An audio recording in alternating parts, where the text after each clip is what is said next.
All right, so we've got a really fascinating set of Psalms to dive into today, Psalms 36 through 40. Yeah, these are great. And I'm really excited to dig into these with you You too. using these excerpts from the study guide that you sent over. Also. So these Psalms are all about navigating life's challenges, Yeah. with faith. And even though Right. they were written thousands of years ago, I think they still offer Oh, for sure. like incredible wisdom and comfort Absolutely. for us in the 21st century. Yeah, what I find so compelling about this particular group of Psalms is the emotional range. Yeah. We see the psalmist wrestling with doubt, fear, anger, guilt, Right. but also expressing like incredible hope and trust in God. Yeah. It's just raw and honest depiction Yeah. of what it is to be human. And I think that's why these Psalms continue to resonate across cultures and time periods. For sure, for sure. So let's jump right in with Psalm 36. Okay. This one starts by, painting a stark contrast between the wickedness of humanity and the boundless love and faithfulness of God. Yeah. And I was really struck by how the psalmist Right. doesn't shy away from depicting like the dark side Oh, yeah. of human nature. It's a bold move. Yeah. And I think it's an important one because it sets the stage for the rest of the psalm. Right. By acknowledging the reality of evil and darkness. Mm-hmm. In the world, the psalmist is actually highlighting the need for something greater, Yeah. something transcendent to counterbalance it. Yeah. And that something greater is, of course, God's steadfast love. Yes. Which the psalmist describes as extending to the heavens, Heaven. with faithfulness reaching to the clouds. Wow. I love that imagery. Yeah. It just creates such a sense of awe and wonder. It's a powerful reminder that even when we're surrounded by darkness and negativity, Right? God's love is always there, vast, unwavering, Yeah. like the sky above us. Mm-hmm. It's a source of comfort and strength, and I think it's something we can all tap into, especially when we're feeling overwhelmed by the challenges of life. Have you ever felt that way? Oh, absolutely. When the weight of the world just feels too heavy? Yeah, and in our 24/7 news cycle, Right. it's easy to get bogged down by negativity. It is. But Psalm 36 reminds us to shift our focus. Yes. To remember that there's a bigger picture, Mm. a greater force at work in the universe. And that shift in focus can be so powerful. It allows us to move from a place of fear and anxiety to a place of hope and trust. Yeah. It reminds us that even in the midst of chaos and uncertainty, Right. we're not alone. Mm-hmm. There's a loving presence that sustains and guides us. Yeah, so we've got this powerful contrast in Psalm 36, Right. and then we move on to Psalm 37, Right. which takes us in a completely different direction. Right. This one seems to be all about cultivating patience and trusting in God's timing, which can be really hard, especially in our fast-paced, instant gratification culture. I think you've hit on a key point there. Psalm 37 isn't just offering a vague suggestion to be patient. Right. It's actually giving us concrete strategies for how to cultivate patience and trust in the midst of challenging circumstances. Okay. And the first strategy is quite surprising, finding delight in the Lord. That's interesting because when I think about the word delight, I don't usually associate it with patience. Right. It seems more about experiencing joy Right. in the present moment. That's a great observation. And I think it speaks to a deeper truth about the nature of patience. Okay. It's not just about gritting our teeth and waiting for something we want. Yeah. It's about finding a source of joy and contentment that sustains us Okay. while we wait. Okay. And for the psalmist, that source of joy is found in God. Okay, so finding delight in the Lord is the foundation. Yes. But what are some of the other strategies that Psalm 37 offers Sure. for cultivating patience? Well, one that really stands out is the repeated warning against envy and fretting over those who seem to prosper through wickedness. Right.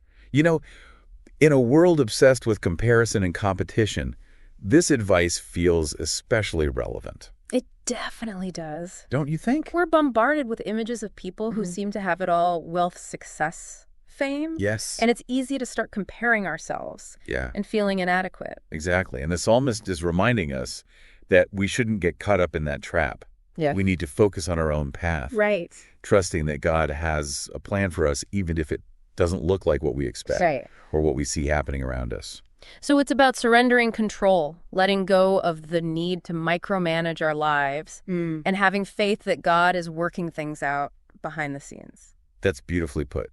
It's about surrendering our will to a higher power, trusting that even when we don't understand what's happening, Yeah. God is still in control. Yeah. And in a world that often feels chaotic and unpredictable, Right. that kind of surrender can be incredibly liberating. So Psalm 36 offers a powerful reminder of God's steadfast love amidst the darkness. Yes. And Psalm 37 encourages us to find delight in the Lord and practice patience as we trust in his timing. That's right. But then we come to Psalm 38, Okay. and the tone shifts dramatically. It does. This one is raw, honest, and painful. Yes. It's a confession of sin and a plea for mercy. Yes. Psalm 38 is a powerful expression of the human struggle with guilt and shame. Yeah. David, the psalmist, doesn't hold back. Right. He lays bare his failings, his mistakes, Right. and the weight of his transgressions. Yeah. This psalm reminds me that faith isn't about pretending to be perfect. It's about being honest with ourselves and with God about our brokenness. Yeah. What stands out to you about this psalm? Well, there's a line that really struck me for my iniquities have gone over my head. Like a heavy burden. They are too heavy for me. It captures that feeling of being weighed down by our mistakes, of feeling like we're drowning in our own guilt. That's such a powerful image, isn't it? And I think it speaks to the universality of this experience. Yeah. We all make mistakes. Yeah. We all have regrets. And sometimes those regrets can feel like they're crushing us. Yeah. But what's important here is that David doesn't wallow in his guilt. Right. He brings it to God. Yeah. He confesses his sins and asks for mercy. So it's not about denying our mistakes or trying to bury them. No. It's about acknowledging them, bringing them into the light. Right. And allowing God's grace to wash over us. It's in that act of confession of surrender that we find healing and freedom. And in a culture that often encourages us to hide our imperfections and project an image of perfection, this psalm is a powerful reminder that true strength lies in vulnerability, in acknowledging our need for forgiveness and grace. Yeah. So this has been an incredible journey so far. It has. We've seen the contrast of light and darkness, explored the importance of patience and trust, delved into the weight of guilt and the need for confession. Right. Where does Psalm 39 take us on this exploration of navigating life with faith? Psalm 39 takes us on a journey of deep reflection. Oh. It's a contemplation on the brevity of life, a reminder that our time on earth is fleeting. Okay. This psalm invites us to consider what truly matters in light of our mortality. It's a sobering thought, but I think it's an important one. It is. We get so caught up in the day-to-day, in the pursuit of success and happiness, that we often forget how precious and fragile life really is. Yeah, I agree. I'm really struck by the way the psalmist frames his request in Psalm 39. He doesn't just ask God, how long will I live? Right. He asks, Lord, let me know my end, and the number of my days, let me know how fleeting my life is. Yeah. It's like he's seeking a deeper understanding of the nature of time and the meaning of life itself. That's a beautiful insight. The psalmist isn't just concerned with the quantity of his days. Yeah. He's seeking a qualitative understanding of his existence. He wants to live with purpose and intentionality, knowing that his time on earth is limited. And in a world that's constantly bombarding us with distractions and demands on our attention, I think that message is more relevant than ever. It is. So how can we, like as modern-day listeners, apply this ancient wisdom to our own lives? I think Psalm 39 offers a powerful antidote to the frenetic pace of modern life. Okay. It invites us to pause, to reflect on our own mortality, and to ask ourselves what truly matters. Right. How do I want to spend the precious time I've been given? It encourages us to prioritize what's truly important. Our relationships, our values, our contributions to the world. Yeah. And to let go of the things that ultimately don't matter. So it's about shifting our focus from the fleeting to the eternal. Yeah. From the material to the spiritual. And I think that shift can bring a sense of peace and purpose. Right. That we can't find in the pursuit of like worldly success or possessions. It's about recognizing that our lives are gifts and that we have the power to choose how we use those gifts. So we've journeyed from the contrast of light and darkness, through the importance of patience and trust, the weight of guilt and the need for confession, to the contemplation of life's brevity and the call to live with purpose. Right. And then we arrive at Psalm 40, which is like a culmination of all those themes. It does. It's a song of deliverance, of renewal, of hope, rising from the ashes of despair. It is. And I think what makes Psalm 40 so powerful is that it doesn't shy away from the darkness. Right. It acknowledges the struggle, the pain, the moments when we feel lost and abandoned. There's a line in Psalm 40 that really resonated with me. Yeah. I waited patiently for the Lord. He inclined to me and heard my cry. Mm-hmm. That image of waiting patiently, of crying out in desperation and Yeah. having your cries heard is so powerful. It is. It speaks to the heart of the human experience, to those moments when we feel like we're at the end of our rope, Right. when we have nothing left to give. Yeah. And yet, even in those moments of utter despair, there's still hope. There's still a force greater than ourselves that hears our cries and offers a lifeline. And that lifeline isn't just about escaping our current situation. It's about transformation. It is. It's about emerging from the darkness as a new creation. Yes. With a new song in our hearts and a renewed sense of purpose. You've captured the essence of Psalm 40 beautifully. It's not just about being rescued from our circumstances. Yeah. It's about being transformed by those circumstances. Right. It's about allowing the challenges we face to refine us, to strengthen us, to bring us closer to God. It makes me think about the image of a butterfly emerging from a chrysalis. Oh, wow. It's a beautiful metaphor for the transformative power of faith. I love that analogy. And you know what's so remarkable about these Psalms, and about Psalm 40 in particular, is that they don't offer easy answers or quick fixes. Right. They don't sugarcoat the realities of life. They acknowledge the struggle, the pain, the doubt, but they also offer a path through those challenges, a path that leads to growth, healing, right, and ultimately to a deeper connection with the divine. That's what makes these ancient texts so timeless and so relevant. Yes. They speak to the deepest longings of the human heart. They do. To our need for meaning, purpose, connection, and hope. They remind us that even in the darkest of nights, there's always a light shining in the distance, guiding us towards a brighter tomorrow.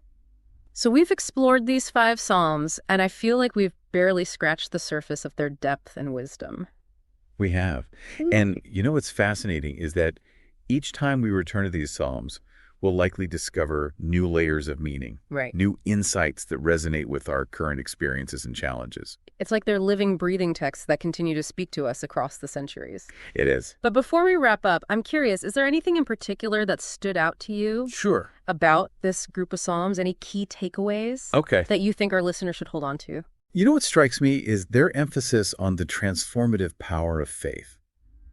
We see this in the way the psalmist moves from despair to hope, from guilt to forgiveness, from a sense of meaninglessness to a profound understanding of life's purpose. It's a journey that I think we can all relate to in our own lives. Yeah. It's a reminder that faith isn't just about believing in something. Right. It's about allowing that belief to shape our lives. Absolutely. To guide us through challenges and to transform us from the inside out. Right.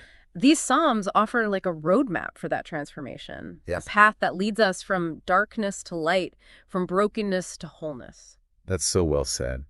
And I think it's important to remember that this journey of transformation isn't a solo endeavor. Right. The Psalms were originally written to be sung and recited in community. Yeah. And I think there's something powerful about experiencing these texts together, sharing our insights and supporting each other on the path. I agree. There's a sense of shared humanity. That emerges when we engage with these texts in community, a recognition that we're not alone in our struggles and triumphs. Yeah. We can draw strength and encouragement from one another. Absolutely. As we navigate the complexities of life and faith.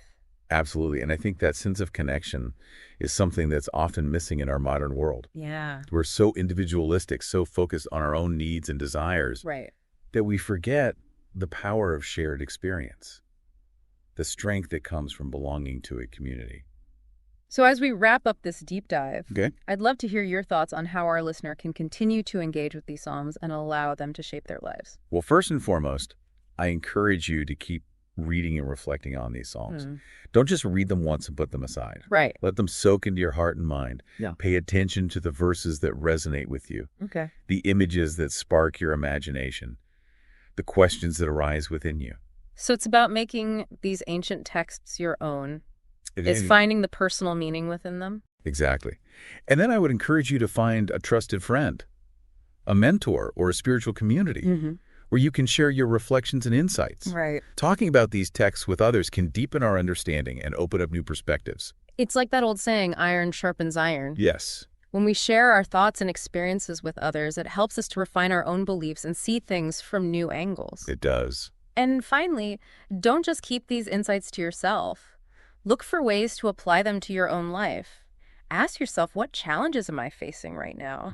How can these Psalms offer guidance and support? Yeah. What changes do I need to make in my life to align myself more closely with the truths they reveal? It's about moving beyond intellectual understanding to practical application, allowing these ancient words to shape our choices and actions. Precisely, and remember, this is just the beginning. It is. There's a whole book of Psalms waiting to be explored, each one offering its own unique perspective and wisdom. That's right. We've only just scratched the surface of this incredible treasure trove of faith and inspiration. We have. So to our listener, we encourage you to keep digging, keep exploring, and keep allowing these ancient words to speak to your heart and soul. And you never know what treasures you might uncover along the way. We hope you enjoyed this deep dive into Psalms 36 through 40, and before we go, we'd like to leave you with the final thought to ponder. If you were to write your own psalm reflecting on your life right now, what themes would you explore? What challenges are you facing? What joys are you celebrating? What hopes are you holding on to? Take some time to reflect on those questions and maybe even jot down some of your thoughts. You might be surprised at what you discover within your own heart. Until next time, may you find peace, purpose, and a deeper connection with